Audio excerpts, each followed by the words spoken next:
The thunder of approaching hooves broke the evening silence as Hannah Montgomery hurried through the darkening streets of Willowcreek, Colorado in the autumn of 1878. Her heart pounded against her ribs as she clutched her shawl tighter around her shoulders, the threadbare fabric offering little protection against the crisp October air or the stares of townsfolk who whispered behind their hands as she passed. 3 months in this frontier town had done little to dull the edge of their judgment. Hannah ducked into the alleyway beside the general store, her breath catching as she pressed herself against the rough wooden wall. The last rays of sunlight painted the distant mountains gold, but here in the shadows, darkness already gathered. She closed her eyes, willing her racing heart to slow. She hadn't expected to see him in town today. Yorick James, the name still sent an involuntary shiver down her spine. The local rancher whose deep blue eyes seemed to look straight through her carefully constructed walls. The man who tipped his hat to her each time they crossed paths, despite the rumors that had followed her from Boston like faithful, unwanted companions. Hannah had come west to escape her past, to build something new from the ashes of scandal. At 22, she had already weathered storms that would have broken others. Her position as the new schoolteacher had been hard-won, secured through a desperate letter to her mother's cousin who sat on Willowcreek's town council. She couldn't afford to lose it now. Miss Montgomery, the deep voice startled her from her thoughts. Hannah spun around, nearly losing her balance on the uneven ground. "Mr. James," she managed, smoothing her skirts with trembling hands. "I didn't hear you approach." Yorick James stood at the mouth of the alley, his tall frame silhouetted against the street beyond. The setting sun caught in his sandy hair, turning it to burnished gold beneath his wide-brimmed hat. At 28, he was one of the youngest successful ranchers in the territory, having built the Flying J Ranch from nearly nothing over the past 5 years. "Didn't mean to frighten you," he said, keeping a respectful distance. "Saw you duck in here like you were being chased by wolves." His eyes, kind but piercing, studied her face. "Everything all right?" Hannah straightened her spine, summoning the dignity that had carried her through Boston's drawing rooms and across the continent to this dusty frontier town. "Perfectly fine, thank you," she made to step past him. "Just taking a shortcut," his eyebrow arched skeptically. Through a dead-end alley, heat rushed to Hannah's cheeks. "I'm still learning the town's layout. 3 months in, Miss Montgomery." A smile played at the corners of his mouth. "For a schoolteacher, you're a mite slow at geography." The gentle teasing in his voice loosened something in her chest. Despite herself, Hannah felt a smile tugging at her own lips. "Perhaps I should add town exploration to my curriculum," she countered. "My students could draw me a proper map." Yorick chuckled, the sound warm in the cooling evening air. "I'd offer to show you around myself, but I reckon that would set tongues wagging even more than they already do." The momentary lightness evaporated. Of course he had heard the whispers. Everyone had. "Mr. James, I should be going." "It's getting late. Let me walk you home," he said, his expression turning serious. "Some of the miners get rowdy this time of evening when they've had a few drinks." Hannah hesitated. Being seen with Yorick would only fuel the gossip, but the thought of walking alone past the saloon, where men already loosened by whiskey might call out to her, was equally unappealing. "Just as an escort," he added softly, reading her hesitation. "No different than I'd do for any lady after sundown. But I'm not just any lady," Hannah thought bitterly. "Not anymore." "Very well," she conceded, stepping out of the alleyway. "Thank you." They walked in silence for a moment, Hannah acutely aware of the curious glances from the few people still on the street. Yorick seemed unbothered, his stride easy and unhurried beside her. "How are the children treating you?" he asked as they turned onto the quieter residential street where Hannah rented a small room from the widow Pearson. "They're wonderful," Hannah answered, genuine warmth entering her voice. "Eager to learn, most of them. Even little Tommy Watson is starting to take an interest in his letters." "That's quite an accomplishment. His father can barely write his own name." "The children are the reason I—" Hannah stopped herself. She'd nearly said too much. Yorick glanced sideways at her. "The reason you what, Miss Montgomery?" Hannah took a steadying breath.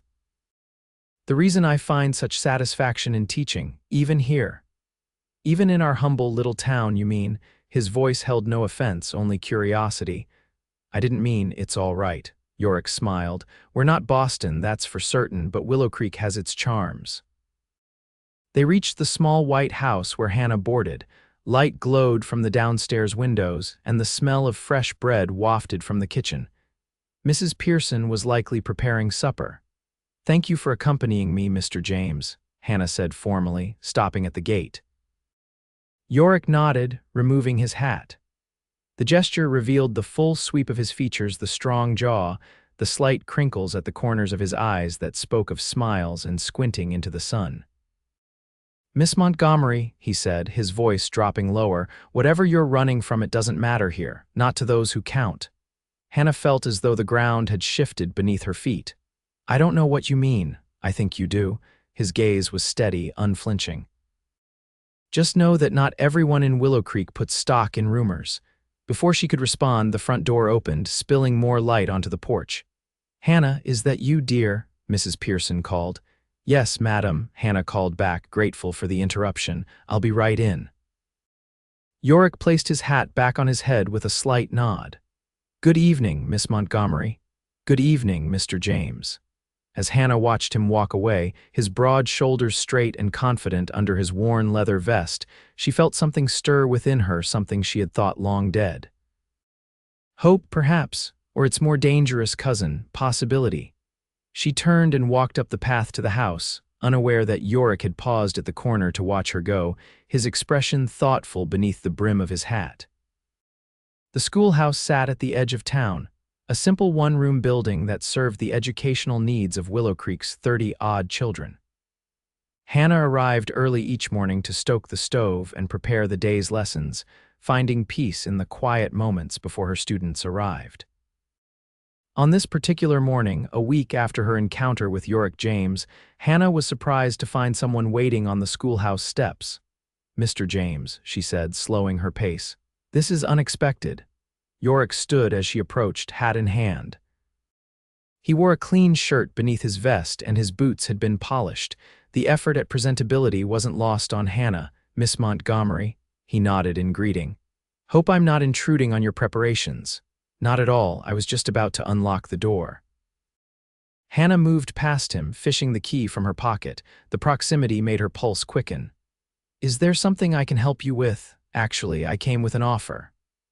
Yorick followed her inside, remaining near the door as she moved about the room, opening shutters to let in the morning light. "The Flying J has a small library. Nothing fancy, but I've collected books over the years. Thought maybe your students might benefit from them." Hannah turned to him, surprise evident on her face. "You're offering to lend us books, donate them, more like. They're just gathering dust at the ranch." He shifted his weight, suddenly looking less sure of himself. "Unless you think they wouldn't be suitable, I know they're not proper textbooks." "No," Hannah interrupted, then softened her tone. "I mean, yes, that would be wonderful. We have so few books beyond the basic readers and my personal copies." The relief on Yorick's face was palpable. "Good, that's good. I could bring them by on Saturday if that suits." "Saturday would be perfect. I'm usually here in the morning, catching up on grading." Yorick nodded, turning his hat in his hands. He seemed reluctant to leave, though his official business was concluded. "Was there something else, Mr. James?" Hannah asked after a moment of silence. "I was wondering." He cleared his throat. "The town's holding its harvest dance next Friday evening. I thought perhaps, if you don't already have plans." Hannah's heart seemed to stop, then restart at double pace. "Are you asking to escort me to the dance, Mr. James?" "I am." His gaze was direct, unwavering. "Though I understand if you'd rather not be seen with me in such a public way." Hannah nearly laughed at the irony. He thought she might be concerned about her reputation by association with him. "Mr. James, I think you misunderstand the situation. It's not your reputation that would suffer." "I don't give a damn about reputation, Miss Montgomery." The sudden intensity in his voice startled her. "Begging your pardon for the language." Hannah studied him, trying to discern his motives. Men had pursued her before in Boston, but always with ulterior motives: her family's money, her beauty as an ornament, or worse, the thrill of conquest after her fall from grace. "Why are you doing this?" she asked finally. "Why are you being kind to me?" Yorick seemed taken aback by the question. "Do I need a reason beyond common decency? Most people do." The words came out more bitter than she intended. "I'm not most people." He stepped closer, his voice dropping. "And neither are you, Hannah Montgomery." The use of her given name sent a shock through her system. It had been so long since anyone had spoken it with such warmth. "I can't promise I'll be good company," she said at last, surprising herself with the acceptance. A smile broke across his face, transforming his features. "I'll take my chances." The sound of children's voices approaching from outside reminded them both of where they were. "Saturday, then," Yorick said, moving toward the door. "For the books." "And Friday for the dance," Hannah confirmed, her heart fluttering traitorously in her chest. "Looking forward to it, Miss Montgomery." With a tip of his hat, he was gone, passing the first of her students on the steps. Little Mary Watson bounded in, her braids flying. "Miss Montgomery, was that Mr. James? Pa says he's the richest bachelor in the county." Hannah smiled, smoothing the girl's hair. "Is that so? Well, now let's get ready for our arithmetic lesson, shall we?" As she moved through the familiar routine of the school day, Hannah found her thoughts repeatedly drifting to Yorick James and the dangerous hope he seemed determined to kindle in her heart. By Saturday morning, Hannah had convinced herself a dozen times that Yorick wouldn't come. Why would he? A successful rancher with his whole life ahead of him, wasting time on a disgraced woman from back east. It defied logic. Yet at precisely 9 o'clock, the sound of a wagon approaching the schoolhouse proved her wrong. Hannah smoothed her hair and straightened her simple blue dress before stepping onto the porch. Yorick pulled his team to a halt, the wagon bed behind him filled with wooden crates. He jumped down with easy grace, his smile warm in the morning sunlight. "Miss Montgomery," he greeted her, touching the brim of his hat.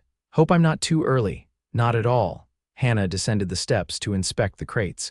"Are these all books?" "Most of them. Some maps and illustrated periodicals, too." He began unloading the first crate. "My father was something of a collector. Always said a man should expand his mind as well as his holdings." Hannah opened the top crate, her fingers brushing reverently over leather-bound volumes of history, natural science, and classic literature. "These are magnificent, Mr. James. The children will be thrilled." Together, they carried the crates inside, arranging them near the small bookshelf at the back of the room. As they worked, Hannah found herself relaxing in Yorick's presence.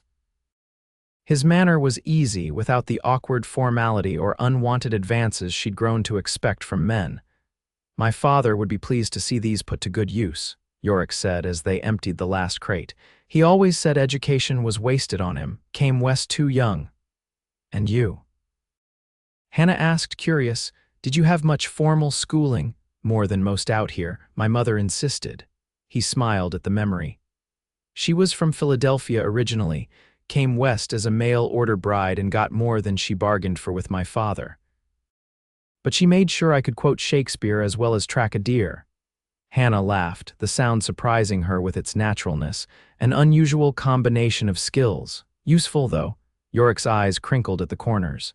"The Shakespeare impresses Eastern ladies, and the tracking keeps me fed." "Is that why you quoted Hamlet when we first met? To impress me?" Yorick looked confused. "I don't recall quoting anything."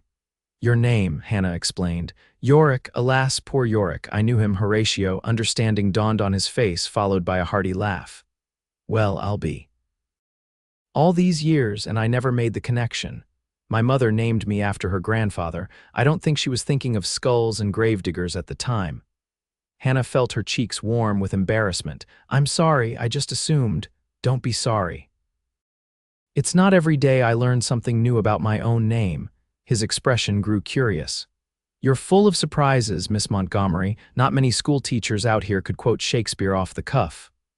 "I had a rather thorough education," Hannah admitted. "My father believed in equal learning for his daughters. Progressive of him." "Yes, until he wasn't." The words slipped out before she could stop them. Yorick's expression turned serious. "Your father, is he the reason you left Boston?" Hannah turned away, busying herself with arranging books on the shelf. It's a long story, Mr. James, and not a particularly pleasant one. She felt him move closer, though he maintained a respectful distance. I've got time, he said quietly, and I'm a good listener. Hannah's hands stilled on the books. How long had it been since someone had simply offered to listen without judgment? The temptation to unburden herself was powerful, but old habits of caution died hard. Perhaps another time, she said finally. These books won't arrange themselves.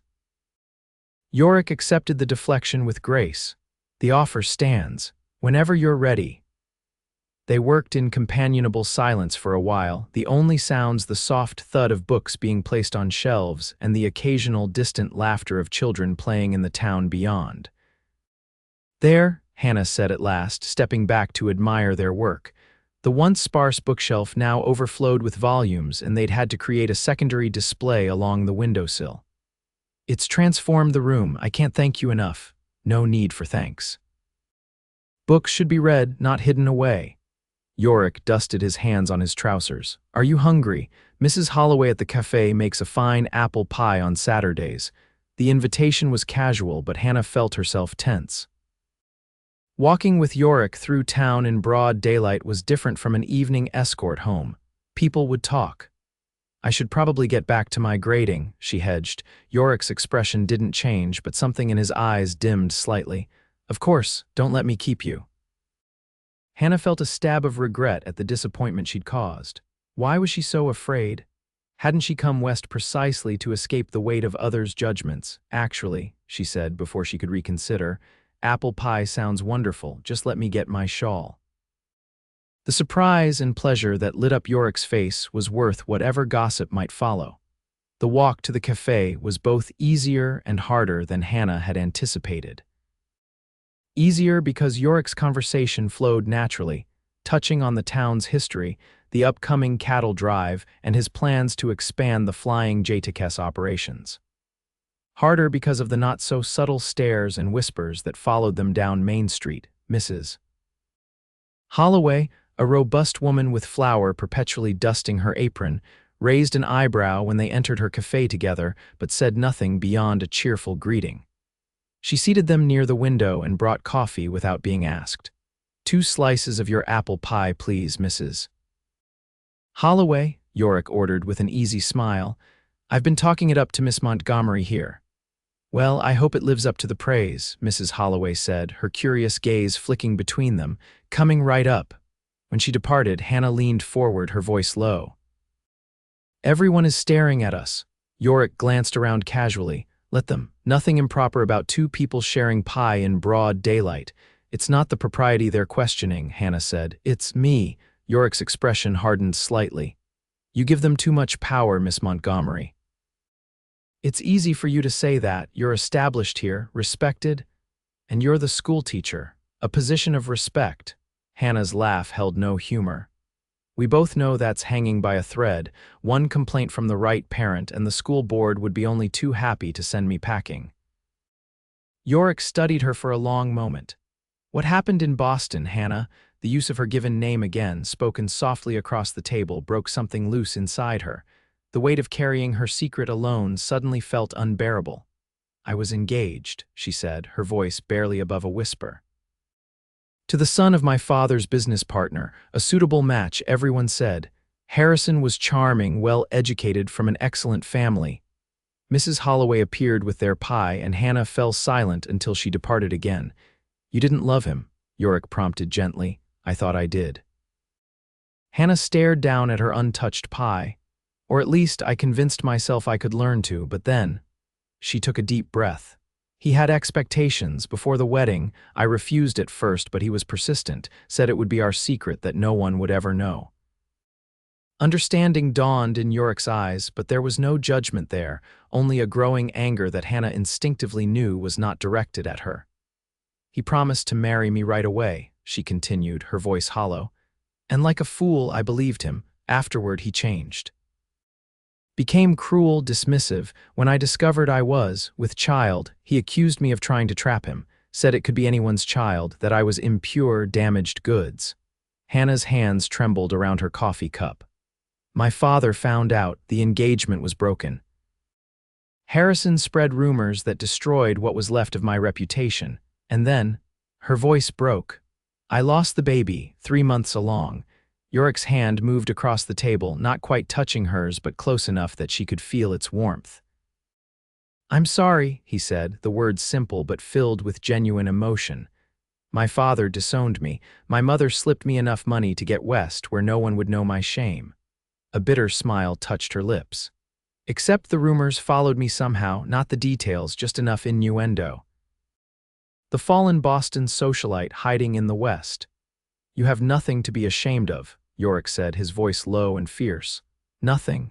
Hannah finally looked up, meeting his gaze. Don't I? In the eyes of society, I'm not pure anymore, Mr. James. I can never be again. Society be damned. The intensity in his eyes took her breath away. And I think, after what you've just shared, you might call me Yorick. A small, genuine smile curved Hannah's lips.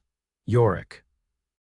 They ate their pie in a silence that was somehow both heavy with the weight of her confession and lighter for having shared it. When they finished, Yorick insisted on paying, brushing aside Hannah's protests.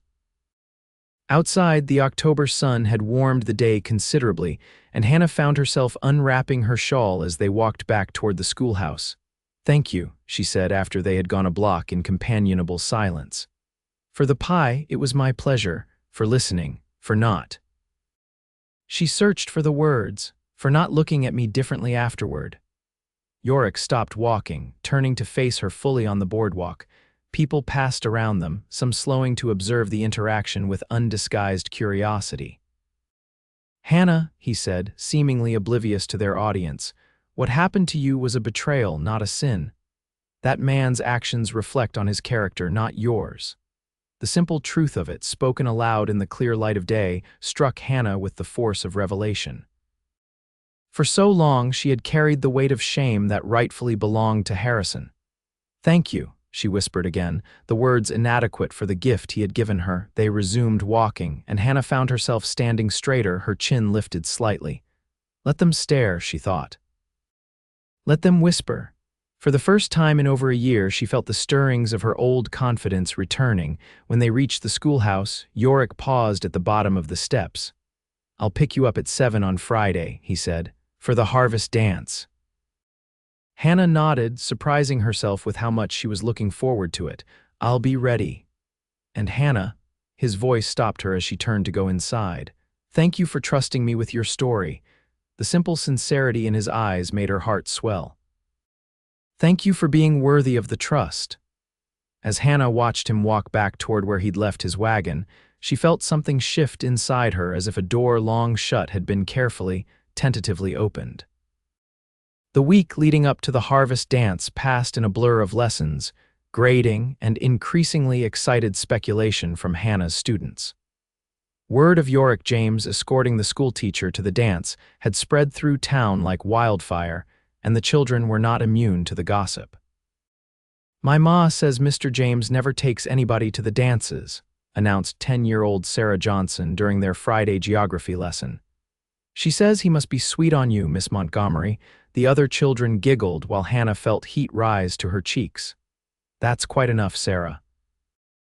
Now, who can tell me the capital of Wyoming Territory? But the damage was done.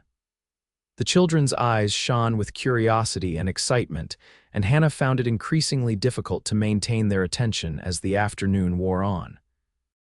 When the school day finally ended, Hannah dismissed the children with a sigh of relief. She needed time to prepare for the evening and to steady her nerves. Mrs. Pearson was waiting when she arrived home, practically vibrating with suppressed curiosity. So it's true then.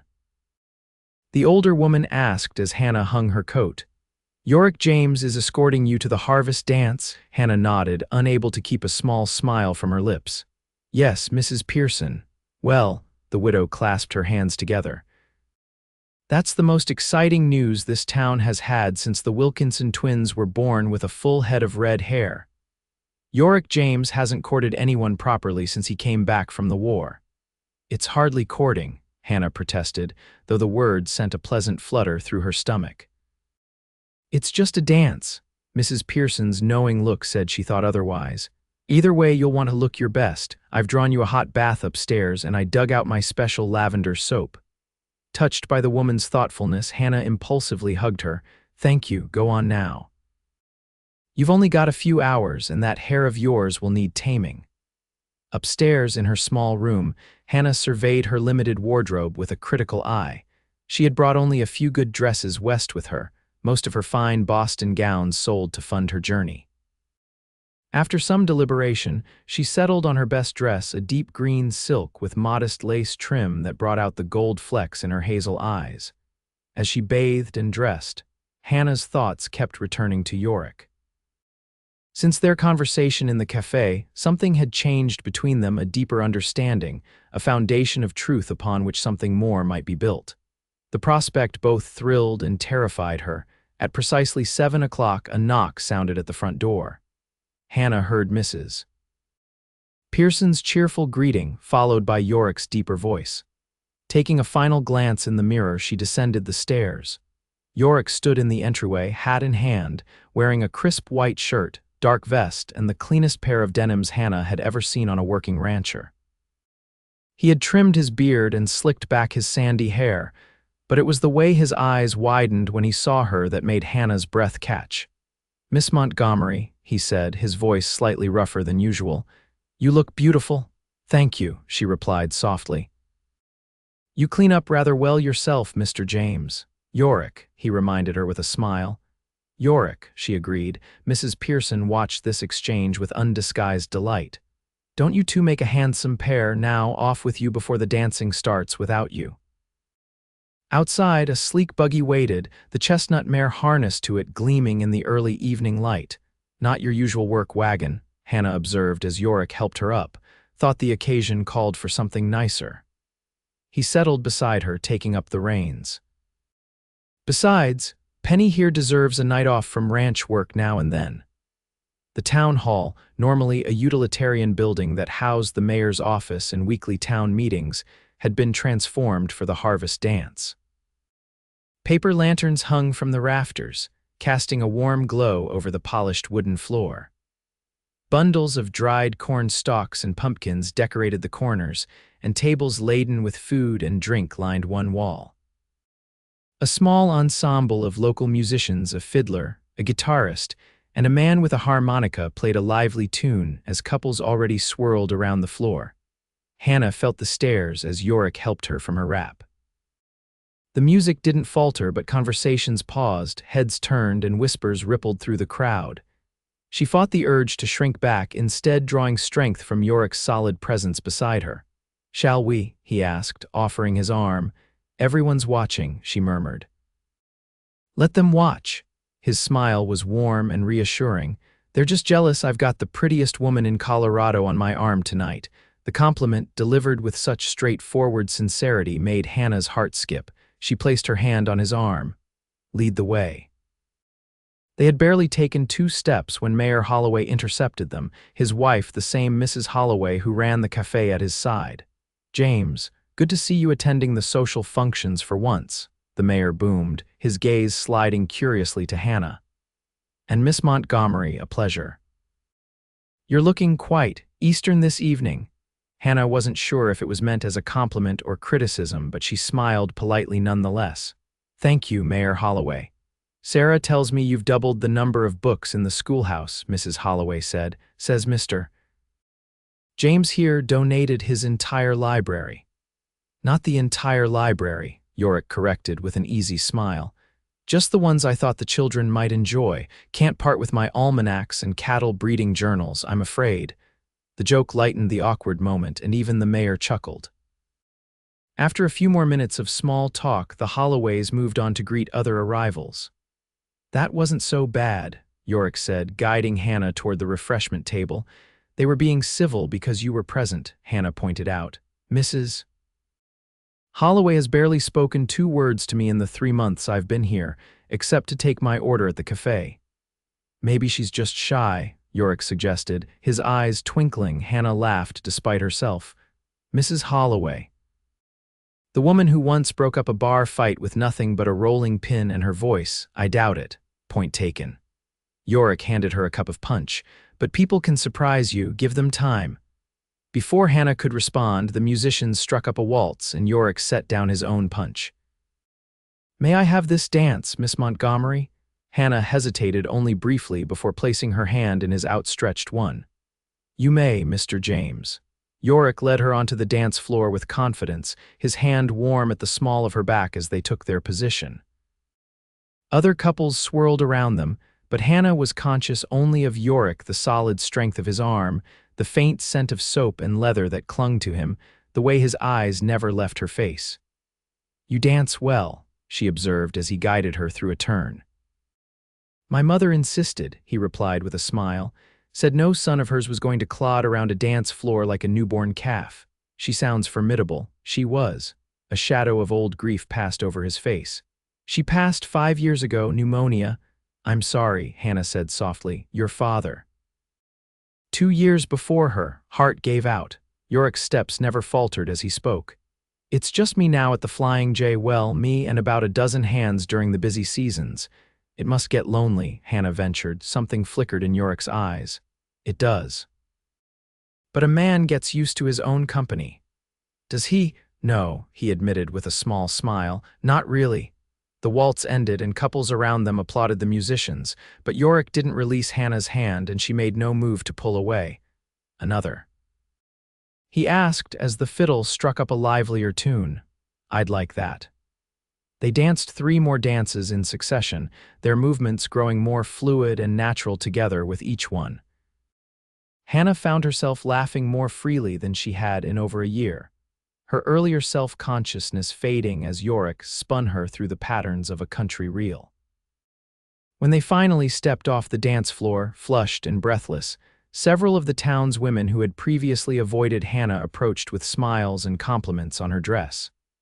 The men nodded respectfully to Yorick, their expressions speculative but not unfriendly.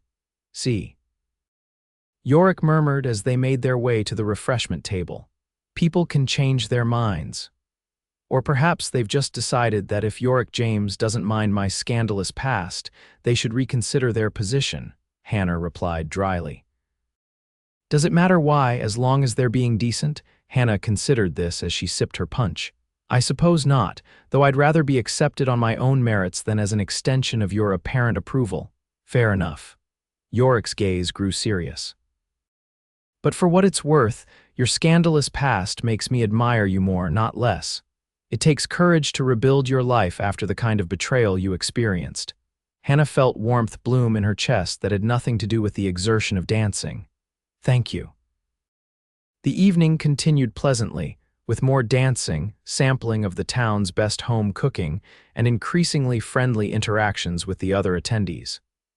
By the time the musicians played the final waltz, Hannah found herself reluctant for the night to end. As Yorick guided her through the slower, more intimate steps of the last dance, Hannah became aware of how close they were standing, his hand splayed across her back, her own resting on the solid muscle of his shoulder. "I've had a wonderful time," she said softly. "As have I." His blue eyes held hers, "Better than I expected." "Oh, did you anticipate a dull evening?" "Not dull, just I wasn't sure you'd enjoy yourself given your concerns about town gossip," Hannah smiled. "I decided to take your advice, which was, to give them less power over me." Yorick's answering smile transformed his features, the crinkles deepening around his eyes. "Wise decision, schoolteacher." The music faded, and couples around them began gathering wraps and saying goodbyes. But Hannah found herself lingering in Yorick's arms, reluctant to break the connection between them. "Hannah," he said, his voice low, "I'd like to see you again, not just at school functions or chance meetings in town." Her heart quickened. "Are you asking to court me, Mr. James?" "I believe I am, Miss Montgomery." His expression was earnest, without artifice. "If you'll have me." Hannah thought of all the reasons she should refuse the difference in their backgrounds, the lingering shadow of her past, the precariousness of her position in Willowcreek. But none of them seemed to matter in the face of the simple truth. She wanted this, wanted him. "I'd like that," she said finally. "Very much." The ride back to Mrs. Pearson's was quiet but comfortable, the night air crisp around them as the buggy made its way through town. When they arrived, Yorick helped Hannah down, his hands lingering at her waist slightly longer than necessary. "Thank you for a lovely evening," Hannah said as they walked to the door. "The pleasure was mine." Yorick removed his hat, holding it before him. In the moonlight, his features were softened, almost boyish despite the maturity in his eyes. "May I call on you tomorrow, perhaps take you for a ride out to see the aspens? They're turning gold this time of year." "I'd enjoy that." Hannah hesitated, then added, "Mrs. Pearson usually attends church until mid-afternoon on Sundays." The implication that they might have some privacy hung between them, neither acknowledged nor denied. "I'll come at 2 then," Yorick said, his voice slightly rougher. They stood for a moment in the silvery moonlight, the space between them charged with unspoken possibilities. Then, moving slowly enough that she could have stepped away if she wished, Yorick leaned forward and pressed a gentle kiss to her cheek. "Good night, Hannah," he whispered, his breath warm against her skin. "Good night, Yorick." As she watched him drive away, Hannah touched her fingertips to the spot his lips had brushed. Something new was beginning, something both frightening and exhilarating in its potential. Inside, Mrs. Pearson was waiting up, pretending to knit by the fire. Her eyebrows rose expectantly as Hannah entered. "Well, did you have a nice time?" Hannah couldn't suppress her smile. "Yes, a wonderful time. I thought you might, Mrs. Pearson's knowing smile held no judgment, only genuine happiness for her boarder. "He's a good man, Yorick James, one of the best in these parts." "Yes," Hannah agreed softly. "I believe he is." As autumn deepened toward winter, Hannah and Yorick fell into a courtship that became the talk of Willowcreek. Sundays were spent riding across the expansive landscape of the Flying J Ranch or picnicking by the creek that gave the town its name. Yorick attended school functions with unfailing support, and Hannah found herself invited to dinners with the town's leading families' invitations that had been noticeably absent before her association with Yorick. By late November, when the first serious snow blanketed the mountains, Hannah had visited the Flying J Ranch house several times, always with Mrs. Pearson as chaperone. The sprawling log structure was larger than Hannah had expected, with a stone fireplace dominating the main room and bookshelves lining the walls. It was a bachelor's home, certainly, but one built with care and an eye toward future family. On this particular Sunday, a week before Thanksgiving, Yorick had invited Hannah and Mrs. Pearson for dinner. His foreman's wife, Mrs. Delgado, had prepared a feast that rivaled anything Hannah had eaten in Boston's finest homes. "This is wonderful," Hannah said as they finished the main course. "Mrs. Delgado is a treasure."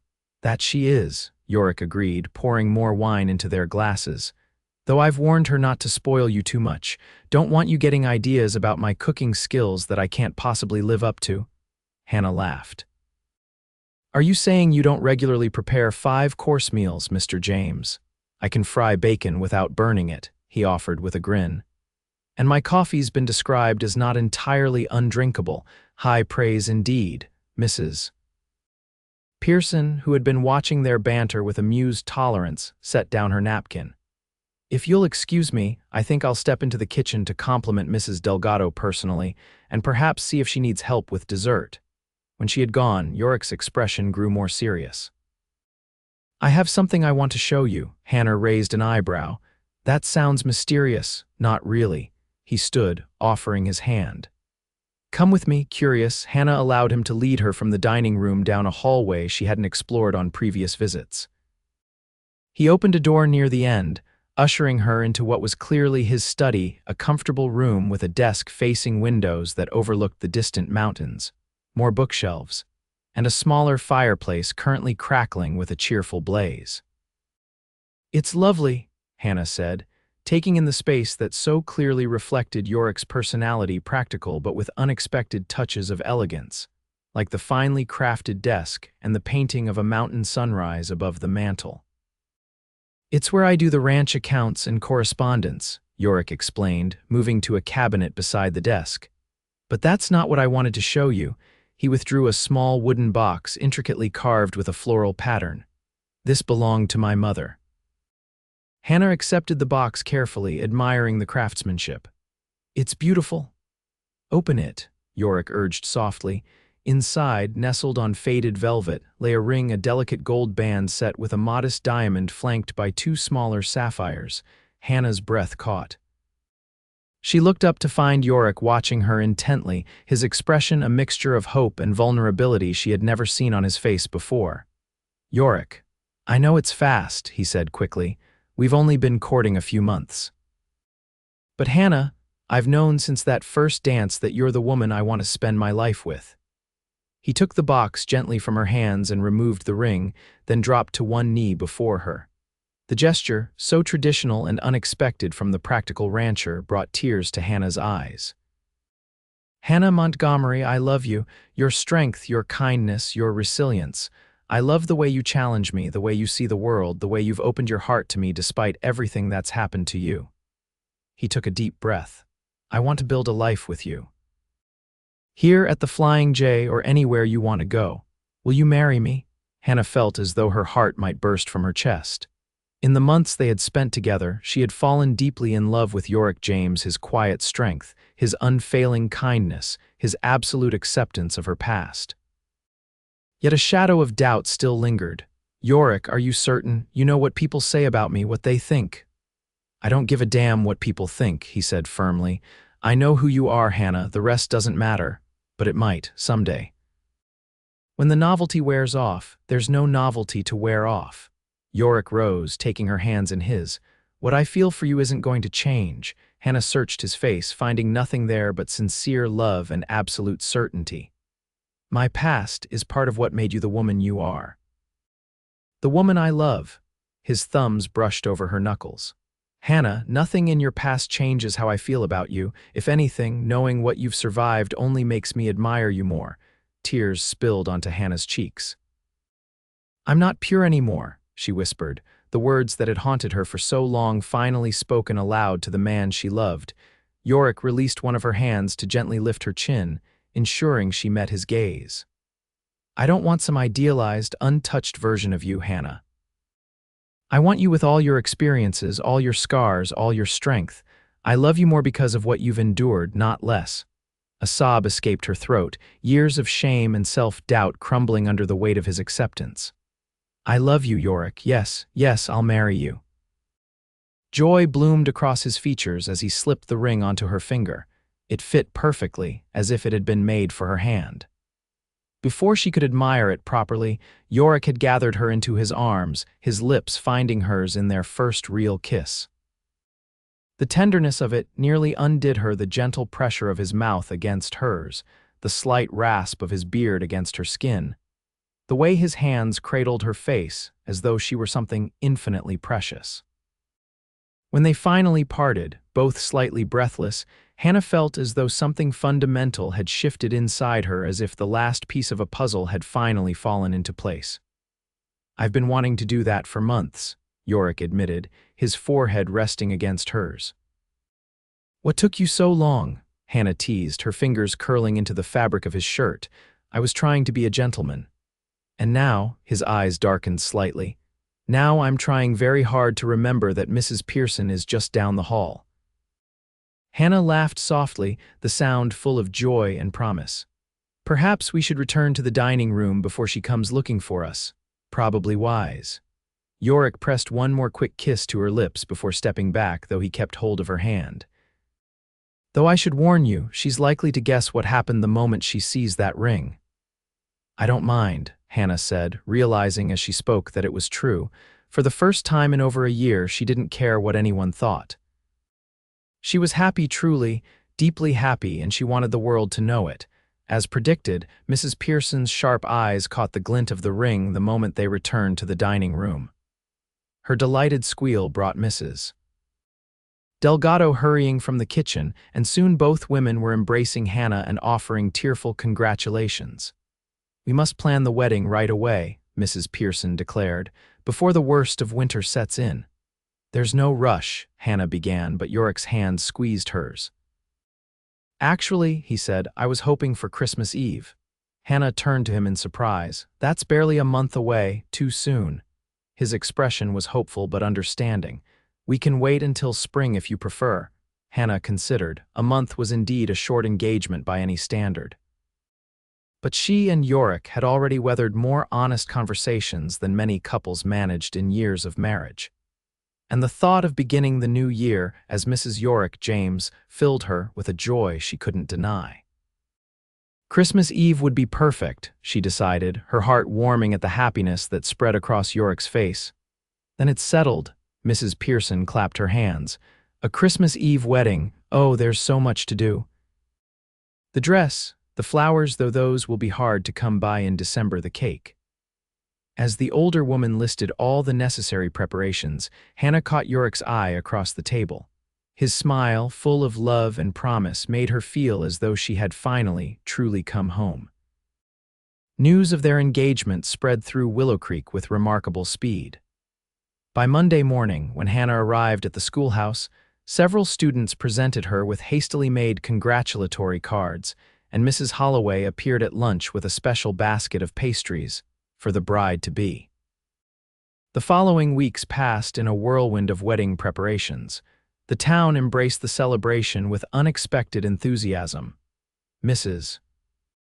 Pearson and a committee of town matrons took charge of transforming the church for the ceremony, while Yorick's ranch hands prepared the Flying J for the reception that would follow.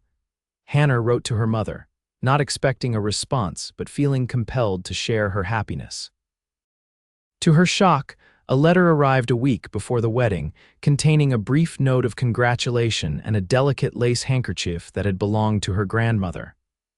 A peace offering of sorts, Hannah explained to Yorick as they sat before the fire in Mrs. Pearson's parlor, the precious handkerchief in her lap. She says my father doesn't know she's written, but that she wishes us happiness. Yorick's arm tightened around her shoulders. Do you think they might eventually come around? Hannah shook her head. My father is not a forgiving man. But this, she touched the handkerchief gently, this means more than I can say. Then you'll have something borrowed and something old in one, Yorick said, kissing her temple. And something blue, Hannah added, holding up her hand so the sapphires in her engagement ring caught the firelight. You still need something new. Yorick reached into his pocket. I was going to save this for Christmas, but perhaps now is better. He handed her a small velvet pouch. Inside, Hannah found a delicate gold locket on a fine chain. Yorick, it's beautiful, she breathed, opening the locket to find it empty. I thought we could put our wedding portrait inside, he explained. The photographer from Denver is coming for the ceremony, and maybe someday on the other side. He trailed off, a slight flush coloring his cheeks. A portrait of our children, Hannah finished softly, her heart swelling with love for this man who continually surprised her with his thoughtfulness. If you want them, he said, watching her carefully. I do. Hannah had never been more certain of anything. The loss of her unborn child had left a wound that might never fully heal, but the prospect of creating a family with Yorick filled her with hope rather than fear. Very much.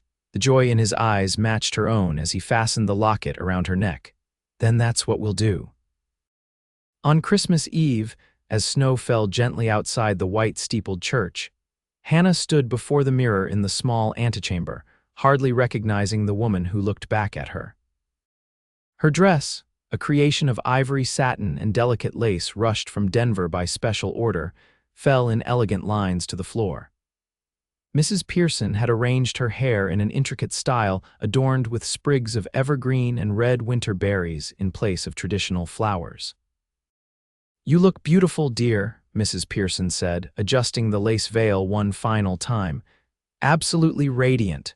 Hannah's hand went to the locket at her throat, a talisman of the future that awaited her. I never thought I would be here.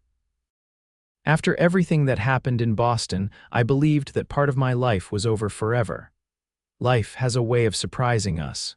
Mrs. Pearson's eyes were misty, especially when we've given up hope. A knock at the door announced the arrival of Mayor Holloway, who had offered to give Hannah away in the absence of her father. Ready, Miss Montgomery? He asked, offering his arm, though I suppose this is the last time I'll call you that. Hannah took a deep breath, gathering her courage and her joy around her like a cloak. I'm ready. The small church was filled to capacity, golden light from dozens of candles warming the simple space transformed by evergreen boughs and red ribbons. The town's children had made paper snowflakes that hung from the rafters, catching the light like real crystals. But Hannah saw none of this as she began her walk down the aisle. Her eyes were fixed on Yorick, standing tall and proud at the altar, his face illuminated with a love so pure and powerful it took her breath away.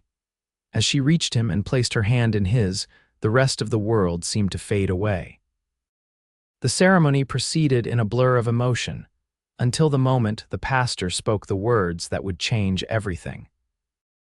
"Do you, Yorick James, take Hannah Montgomery to be your lawfully wedded wife, to have and to hold from this day forward for better or worse, for richer or poorer, in sickness and in health, to love and to cherish, till death do you part?" "I do," Yorick said, his voice strong and sure.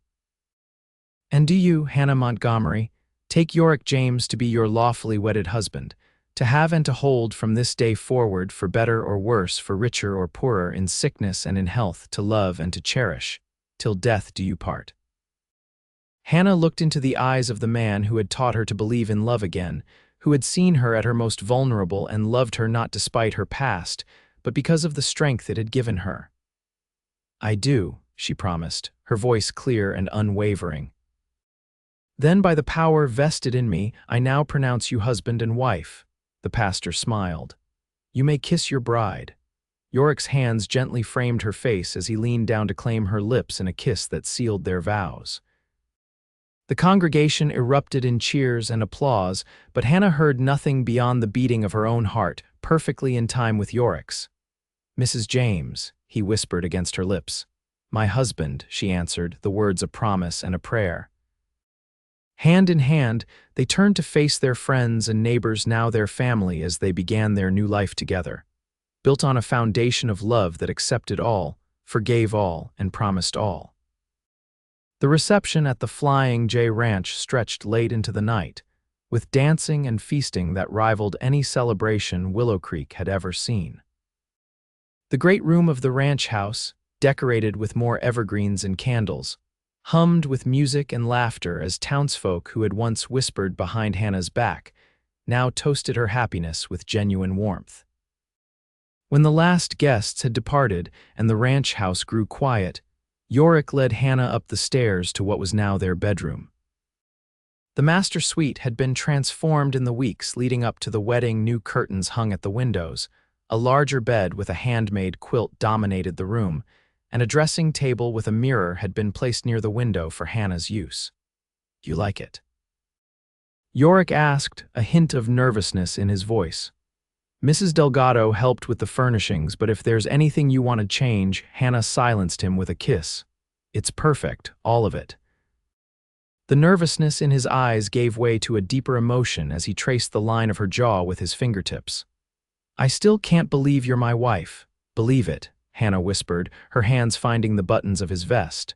"I'm not going anywhere." Later, as they lay entwined beneath the quilt, Hannah's head resting on Yorick's chest where she could hear the steady beat of his heart, she felt the last of her old fears finally fade away. Here, in the arms of a man who loved her completely, her past no longer defined her. It was simply part of the journey that had brought her home. "What are you thinking?" Yorick asked, his fingers trailing lazily through her hair. Hannah smiled in the darkness. "That I'm exactly where I'm meant to be." His arms tightened around her.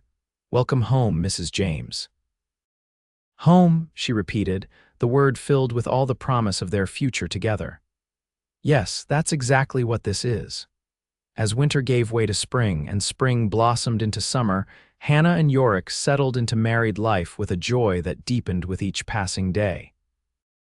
Hannah continued teaching, now making the daily ride between the Flying J and the schoolhouse on a gentle mare Yorick had trained especially for her.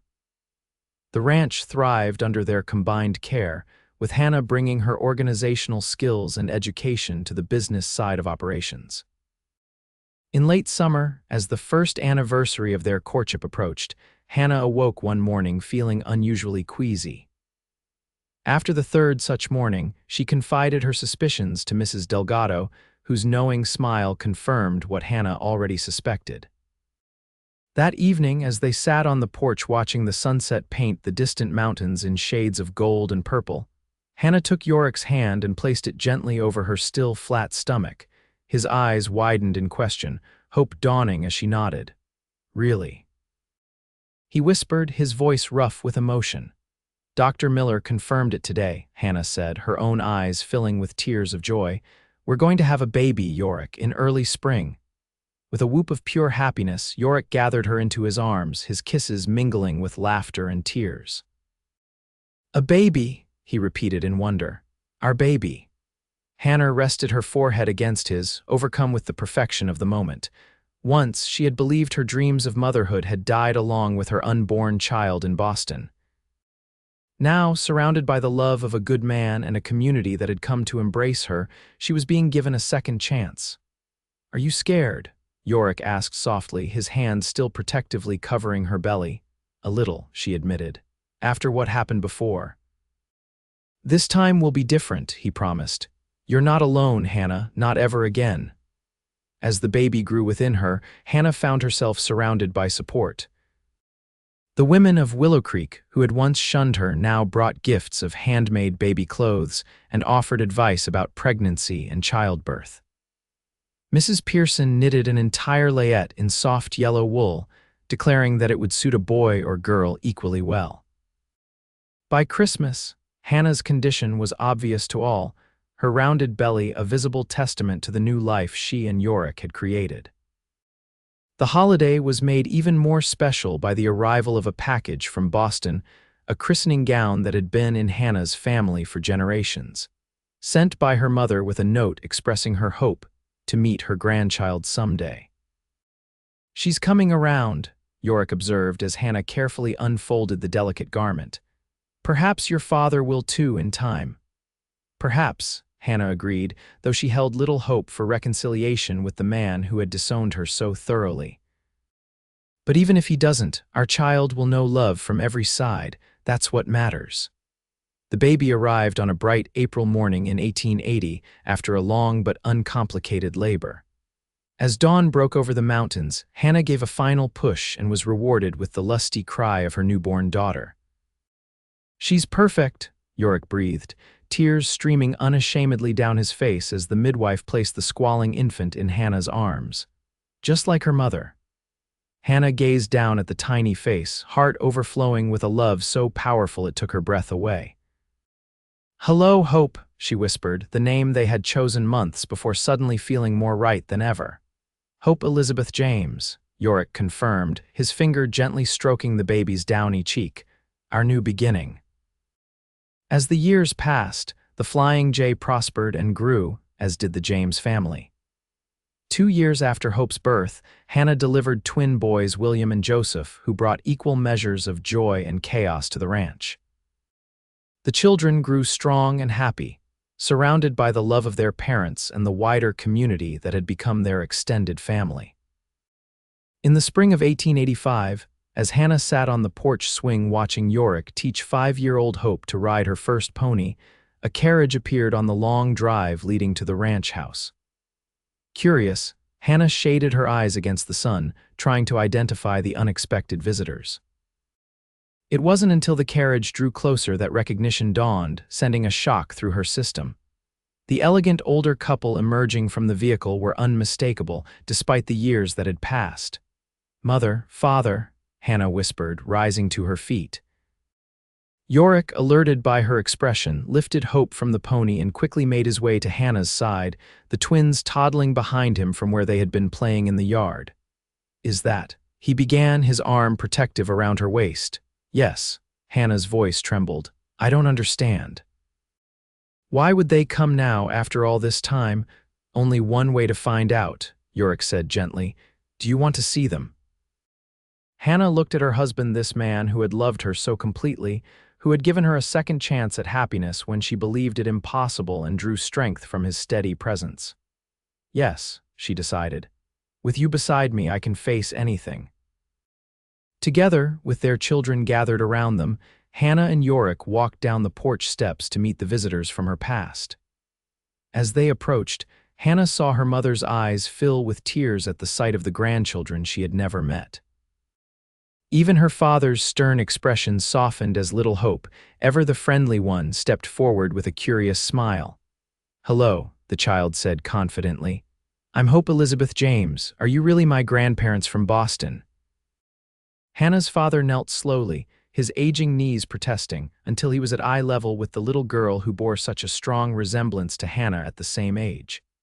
"Yes," he said, his voice rough with emotion Hannah had never heard before.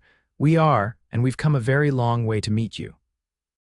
Hannah felt Yorick's hand squeeze hers gently as she watched her father, the man who had once declared her dead to him, open his arms to embrace her daughter. It wasn't forgiveness, not yet, but it was a beginning. That night, after the children were asleep and her parents settled in the guest room, Hannah stood with Yorick on the porch beneath a vast canopy of stars. His arms encircled her from behind, his chin resting on the top of her head in the comfortable way of long married couples. "Are you all right?" he asked softly. Hannah considered the question, taking stock of the emotions swirling within her. There was still hurt, yes, and anger that might never fully fade, but there was also a sense of completion, of coming full circle. "I am," she said finally, "better than all right." She turned in his arms to face him, this man who had seen beyond her scars to the woman beneath. "7 years ago, I thought my life was over. I came west believing I would spend the rest of my days alone, paying for mistakes that weren't even mine." Yorick's hands cradled her face with the same tenderness he had shown on the day they met. "And now I know that was just the beginning." Hannah smiled up at him, her heart full. "You took my hands when I was at my lowest and showed me that love doesn't demand perfection. It simply accepts wholly and completely." "I loved you from the first moment," Yorick admitted. "Brokenness and all, maybe because of it. You were real in a way no one else had ever been." "And you loved me more for it," Hannah whispered, echoing the words he had spoken on the day he proposed. "I still do," he promised, sealing the words with a kiss that held all the passion and tenderness of their years together and all the promise of the years to come. "Every single day I love you more." As they stood together under the vast Colorado sky, Hannah Montgomery James knew with absolute certainty that this was what redemption felt like, not the erasure of the past, but its transformation into something beautiful and meaningful. A foundation for a life built on love that accepted all, forgave all, and promised all. A love that had made her whole again.